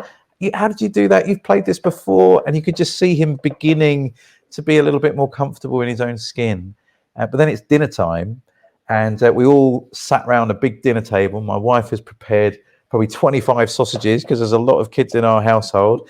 And so I'm bringing this tray of sausages to the table, and before I've even put it down, this new lad, he's grabbed 18 of the sausages onto his plate, and I'm definitely in furious mode. I'm going, how, you know, I managed not to say it out loud, but here's what I'm thinking: how dare you? How could you be so greedy? You're a guest in my house. What's going on? And then that phrase, curious, not furious, I'll begin to ask some questions. You know, what must have happened in this child's life that he sees food and he thinks, I need to grab it before it's all gone, that something has happened. And so that mindset has really helped me as a foster parent. I imagine it could be really helpful to the teachers that are listening too. Let's ask the questions. And I found that so helpful from Luke's analysis of the timetable, isn't it? Let's start empathizing and understanding the children that are coming through. Really good. It's actually Dan Siegel's phrase. It's not mine. I have many great phrases, but that's not mine. It's Dan Siegel. Okay, that's Dan Siegel's. Great. We were going to attribute to you for the rest of your life, but it's a great. Great. A few questions about the Adoption Support Fund and you know how some of the things we're talking about here will impact that. Maybe about pupil premium as well. John or Sue, anything you want to comment in those spaces? So yes, certainly. So the Adoption Support Fund is a crucial piece of legislation that provides central funding for adopted and kinship care children to access therapy. This is relevant to schools. I know we're here talking primarily about supporting schools. The most helpful thing is if some of that information, relevant information that comes from the work supported by the Adoption Support Fund or any other support that the family is accessing, if key parts of that can be shared with school and supporting the child in a relevant way in school can become a joint project. That's the most important thing. It doesn't require every teacher to be a therapist, but help an understanding from the school about the particular challenges or particular needs that the child is going to face is absolutely critical, and will do an enormous amount of good in those therapy sessions as well. Similarly, I've seen some questions about life story work, and again, that's very personal. It's something that we need collectively to do a lot better, because children, especially secondary school age children, they're doing that wrestle that every teenager has to go through, with finding out who they are in the world. And if you've come from a complex background, it's so much more challenging to really come out of that transition to adulthood with a strong sense of who you are and your own self-esteem. Many of us feel we could have done better without that. So anything that can come out of processes around supporting life journey and other therapy that is relevant to school and can be shared with school and really held by the school will be a tremendous help. It's not necessarily an easy set of conversations to have, and the school needs to be led by the families. But the more they're open to hearing and working, there's a famous story, which isn't mine really, but I'm sure the person concerned will allow me to tell it, about a child who has a problem with doors because he once walked through a door to see a kitten and was put in a car and never saw his family or home ever again. So you can imagine that child walking into the school every day. The school wouldn't know that. They'd just know, oh, here he comes. We're going to kick off as soon as he gets into the classroom. Once you know a little tiny bit without revealing anything that you shouldn't be aware of, you can help maybe work with the parents to allow that child to get into the school. And that's just one example of thousands that I'm sure everybody on the panel will be aware of. So there's an awful lot the school can do by working with the family. Thank you, Sue. Any last word from you, Sir John? Yeah, I was just thinking that you mentioned pupil premium, and that made me think that actually the way we can develop this through your sort of initiative and other things people have been doing is actually to catch people who are doing it really well and spread best practice from one school to another. And an agent for that should be the virtual school that exists in every local authority. And that a part of the pupil premium exists is part of the responsibility of the virtual school head. And a prime aim for them, if they could go around, instead of spending all their time finding the ones who are failing, they start off find the ones doing great and use that example to spread through the rest of their area, and you do the same to the rest of the Church of England schools. I love that, Sir John. We should definitely offer that to Ofsted. Let's find the great schools and celebrate them. That's a really nice approach. Celebrate the good, find the good. Wonderful. Well, thank you, Betsy. Thank you, Sue. And thank you, Sir John. We're moving into our last section. We're going to finish in good time so you can get at least 2.5 hours of build up before the England-Denmark game. But maybe a little bit of light relief. We've looked at some really heavy topics. We've looked at why trauma is affecting so many, and mental health challenges affecting so many children right across the board. We've specifically looked at the experience of looked after children and previously looked after children, and how we need to take maybe a differential approach with them. And we're going to move finally into an area, but what does this mean for a whole school? That's where we're going to go. But let's have a bit of fun. I want you to get a phone out, unless you're watching this on a phone. Just get your phone out and put it on camera mode, and we'll do a little game. Some of you are from Church of England backgrounds. This is available to them, but everyone else too. This is a QR code, and it will take you to a website where you can sign up to get a free chapter from a new book that my wife and I have written called Whistle Stop Tales Around the World in 10 Bible Stories. And I don't know about you, I grew up thinking that the Bible wasn't for me, it was for other people, and all the people's lives seem so normal. Well, actually, guess what? There's a lot of trauma in Bible stories. People that have experienced all sorts of things: bereavement, people trafficking, exploitation, slavery. And I think there are some resources in these Bible stories that could help, particularly Church of England schools, have that bigger conversation about some of the bigger, tougher topics in maybe a light-hearted but an inspirational way. So if you follow that link, I'll keep it up just for a second.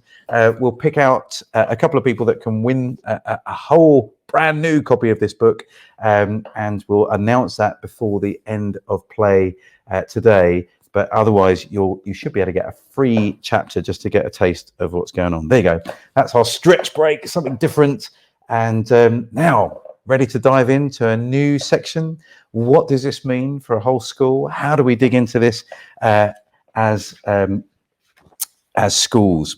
And I'm delighted to be able to invite a new participant. We're going to hear from Deborah Barrett. Deborah, hey, welcome. Hi. Thanks for joining us. Deborah, you were a head teacher of a school. You've worked with Transforming Lives for Good, which runs all sorts of interesting extracurricular and alternative curricular programs. Tell us, this whole idea of a school becoming trauma, attachment, mental health aware, have you ever seen it? Have you seen a school that's kind of managed it or made steps towards it? What's been your experience? Yeah, I guess in my experience as a former head teacher, I'm no longer in that position now for TLG, but we saw an increasing necessity to address the well-being of the young people that were coming through our doors.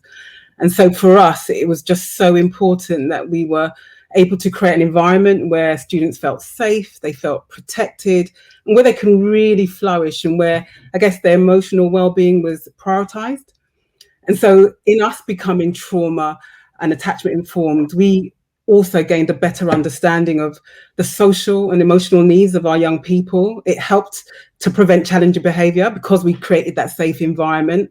And we certainly helped children to really manage their emotions, and also teaching them about their mental health. And, you know, they were able to receive a more holistic and nurturing support as they were in school, but also it provided them with a direct experience of reliable attachment. And so that was one of the key things that we saw reflected in our school when we implemented that. And I mean, it's fair to say we're still very much on the learning journey with this across our schools across the country. But as we do more of this, and, you know, we go all the way, we know that we're going to lead children to experience better emotional well-being, and who are more calmer and ready to learn in our educational settings. That's really interesting you mentioned that, because there's been a lot of attention on attainment and achievement. So John mentioned it with Ofsted, you know, certain number of GCSEs being reached. What do you think is the connection between, you know, being trauma and attachment and mentally healthily aware and achievement and attainment? Because people often say you're going to do one or the other. Is there a connection? I think there's very much a connection. And so when we talk about the whole school, there needs to be consideration of absolutely everything. So we're talking about the whole school ethos. We're talking about training. We're talking about universal and specialized attachment strategies. And we're talking about attainment as well. How are we helping students to attain in a trauma-informed way? So it's very much all part of the process. It involves so much in terms of bringing this whole school approach, and certainly attainment is very much part of that package as well. Brilliant. I had an interesting and helpful conversation with the schools minister, Nick Gibb, about this. And there does seem to be, at the moment, and let's celebrate it, more of an interest in mental health, these mental health hubs. And so, you know, there's an opportunity, I think, for us to influence government and say, yes, you know, the nation wants this. And, you know, there's a right form of kind of political engagement where we're speaking up for children and their needs to make sure that it's not attainment or care and pastoral work. It can be both together.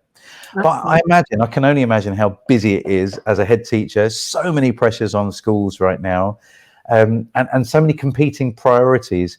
What would you say maybe to a tired head teacher? That it's been a tough term, you know, coming back from lockdown, the summer's ahead, and we're asking them to do something else. What would you say to them about why they should really think about prioritizing this area? Well, I think, you know, it's not putting all the pressure on the head teachers. I mean, in the first instance, be kind to yourself. We've just come out of, a very heavy lockdown, so be kind to yourself. But we know that the importance of this is not just about the schools that we're currently working, or the children that we're currently. This is a generation of young people that are coming through that we want stability for, that we want emotional well-being for. So it's important that we put this into practice here and now. And I think I referred to that earlier on. The benefits for us as a school in creating a safe and calmer environment, gaining an understanding of why young people are behaving the way that they do, why we experience the challenging behavior. It's helping us to even better our practice in the way that we serve young people. And so this is something that benefits not only the young people that we serve, but also us as educators within our school environment as well. Brilliant, Deborah. Thank you so much. We're going to bring some of our other friends back. And if you've got questions, now's nearly your last chance to ask some of them. And I know Emily's been doing a great job monitoring the chat. You might have been wondering how it's possible that I've been speaking and typing at the same time. Well, it isn't possible. I'm not that intelligent. Emily's been me. So all the nice words that have been coming, that's been Emily. Emily works for the Church of England Foundation for Educational Leadership. She's in charge of partnerships. And it's been an absolute pleasure working with her. As I mentioned at the top end of our time together, we're looking at over 200 Church of England schools who have already said they're going to go on this year-long journey with us, which is absolutely fantastic. And it seems to underline some of the things that Betsy was saying. This is not a half an hour seminar. It's not even a half a day seminar. This is a culture change that we're trying to bring. Emily, tell us why are Church of England schools up for this, and why are you, as the Foundation for Educational Leadership, why are you so keen to make schools that you have influence over trauma and attachment aware? Yeah, thanks, Chris. So in the Church of England Foundation for Educational Leadership, we talk about life in all its fullness for every single one of our children, not just in Church of England schools, in any school. And for us, life in all its fullness is about academic achievement, but it's also about well-being. We don't see a false dichotomy there. We say these things actually go hand in hand.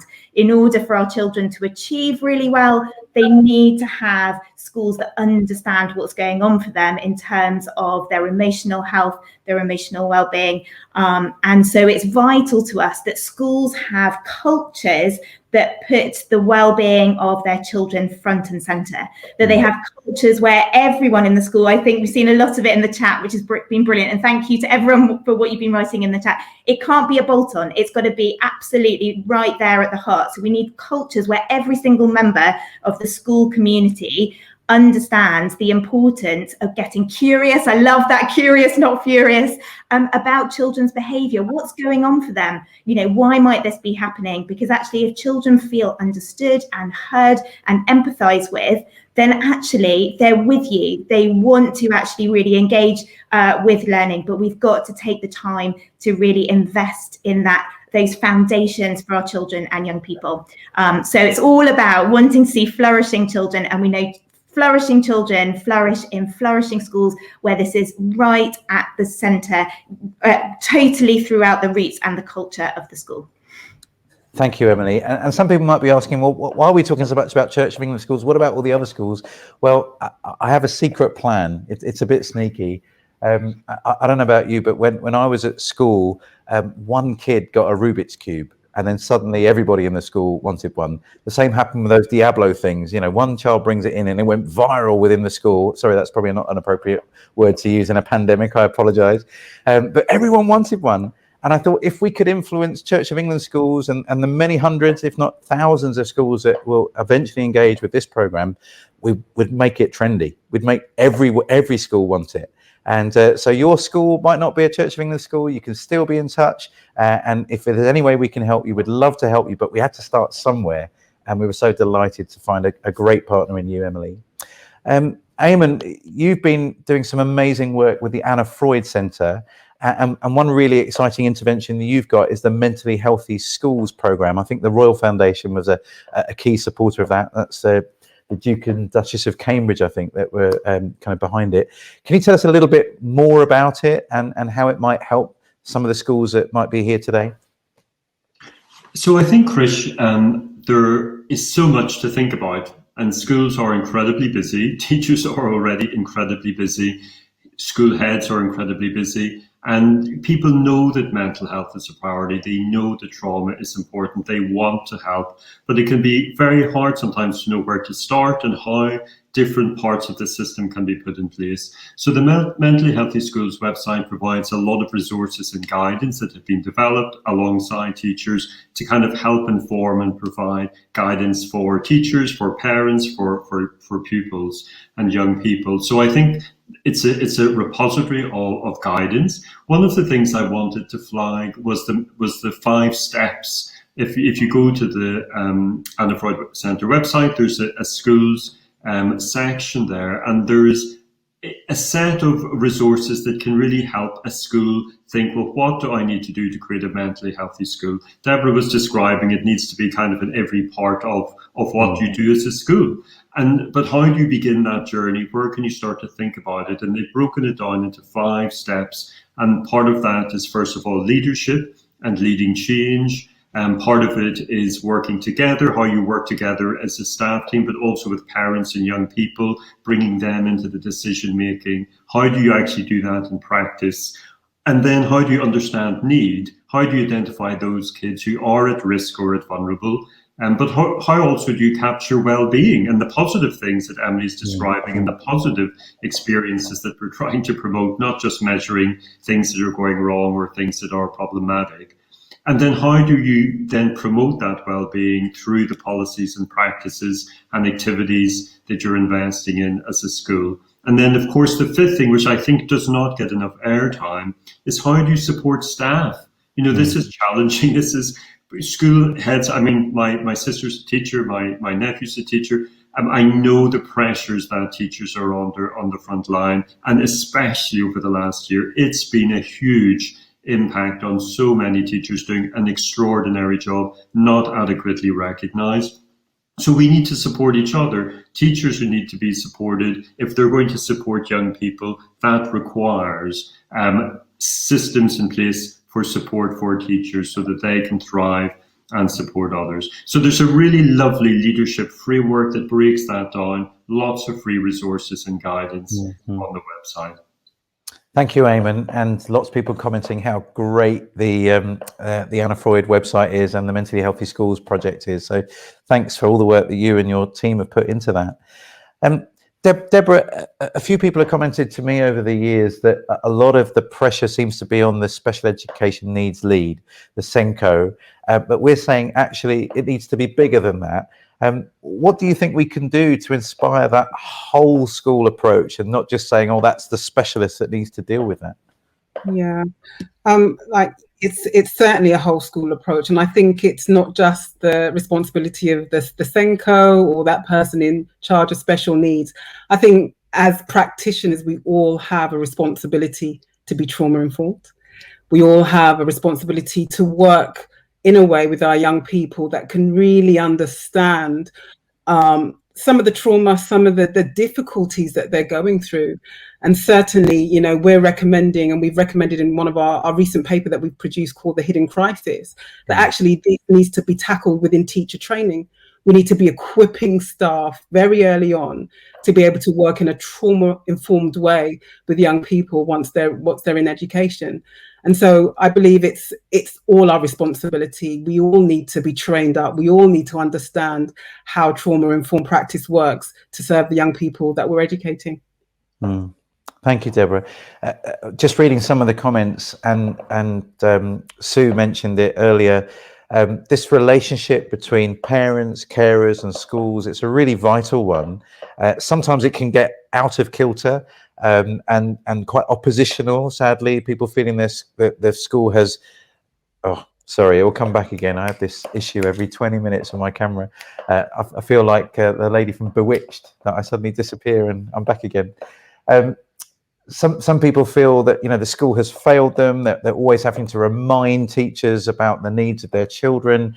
And, you know, on the flip side, teachers feeling, life is so pressurized, we don't get the support we need. I came to be a teacher, not a social worker. So you can see how very quickly it can be quite a difficult relationship. Do you have any tips for us if we're a parent going through a pretty difficult relationship at the moment with the school?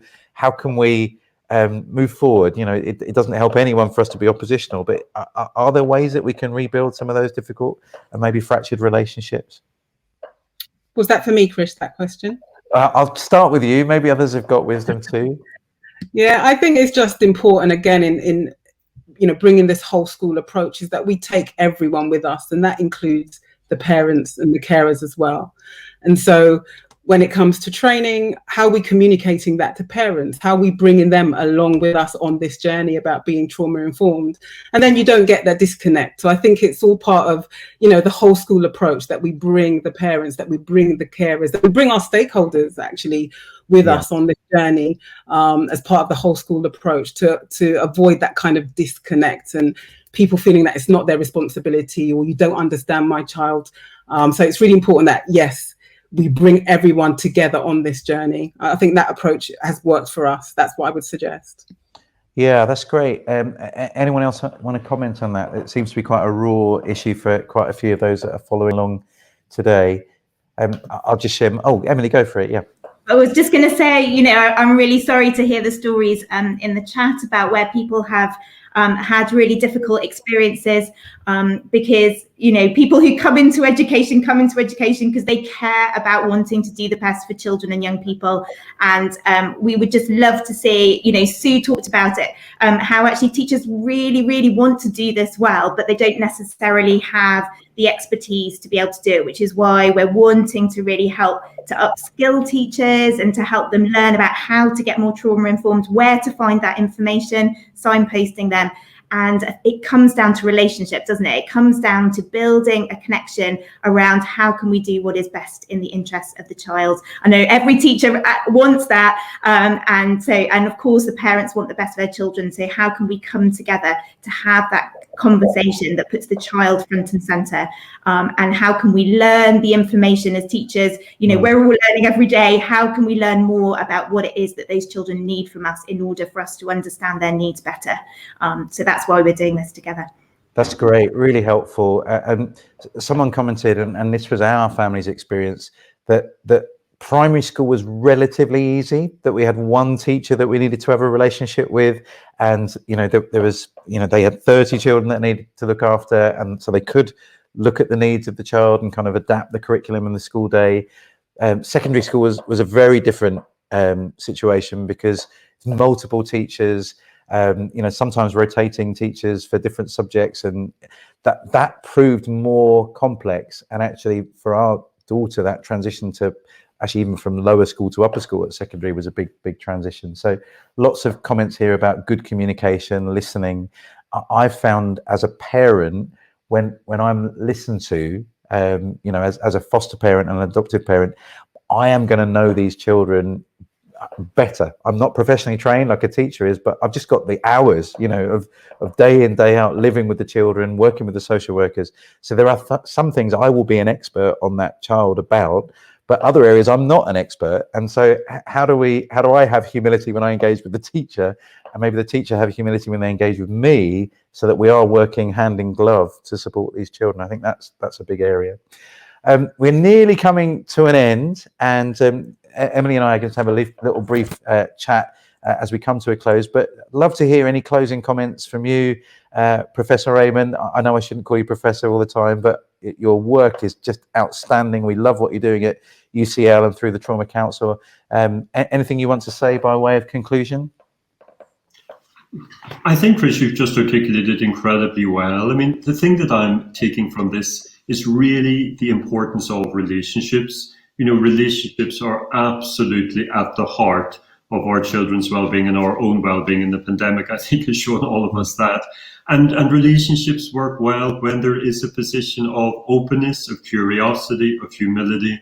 And I think, Chris, you've described how that plays so well when we're dealing with someone in a different position and a different profession, that relationships really are key. And I think one of the striking things about neuroscience is about how relationships shape our brains, and in turn, how the brains then shape our relationships.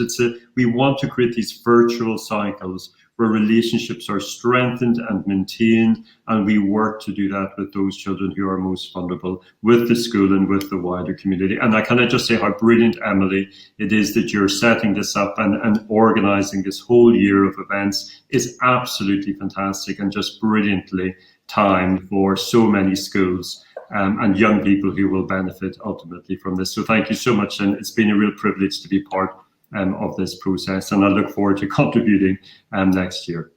Fantastic, Eamon. Thank you so much. Deborah, any last words from you?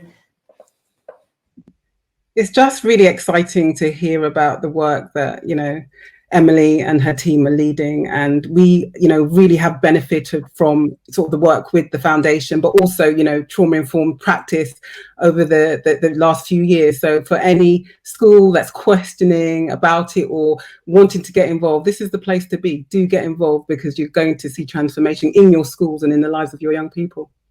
Brilliant. Fantastic. Thank you, Eamon. Thank you, Deborah. Emily, stay on. We're just going to have a little chat about next steps. So if someone is a teacher or a head teacher or even a parent, what should they do in order to engage with this year-long journey that you're offering to some of the schools across the nation? Yeah, we've got a few different ways that schools can get involved. I'm so thrilled that we've got brilliant people that we're working with on this programme, and we're hugely grateful for the expertise of some of the people you've heard today. Great to see in the comments the feedback. So Louise is going to be starting our year-long journey. We're thrilled to have her. Professor McCrory is going to be speaking to us. We've got David Trickey from the UK Trauma Council, Rebecca Brooks, whose book we put in the chat about the trauma-aware classroom from Adoptive UK, Deborah from TLG, who you've just heard, and then The Difference, who work with children around exclusion. And so we've got some brilliant people that we're working with. So the different ways, Gareth, I don't know if you're able to bring the slides up, that if you are a Church of England primary school, and just to say, as Chris has said, we are starting this journey for our Church of England schools, but that doesn't mean you can't engage with us on the different things that we're doing. Please use that link to register your interest. And if your school is in one of these areas, our local areas are divided up into dioceses. So right across the country, you have got areas that are offering a local network as a Church of England primary school that you can join in with. And we're really grateful to Sir John Timpson for supporting that financially, that enables that to happen. So do sign up on that link. It will ask you which part of the country you're in, and then we will direct you to your local diocese.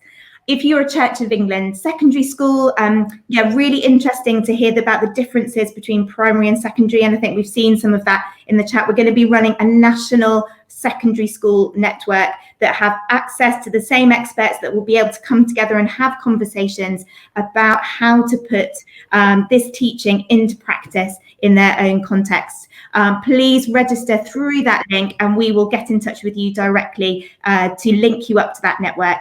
And then finally, these are the partners that we're working with on our year-long journey. Please do check them out. We've highlighted quite a lot of them today, and you can find resources from them. A lot of them run their own training programs that you can sign up for. So just because you're not a Church of England school doesn't mean that you can't get involved in this. We would love to see every school in the country upskilling their staff, having a culture around being trauma informed, because we know that is best for our children in terms of their wider flourishing. Thank you so much, Emily, and please follow the link. Gareth has put that in the link for us, so you can follow along. And this event is going to be available tomorrow morning. Hopefully, you're going to get an email from me through Eventbrite. I have all of your email addresses. Thank you very much. And it will show you where you can watch this video. We do want you to share it widely. Now that you've come and you've been part of this event, why don't you be part of our launch team? Let's begin to change the way that many schools, many parents, many carers are going to be thinking about trauma and attachment.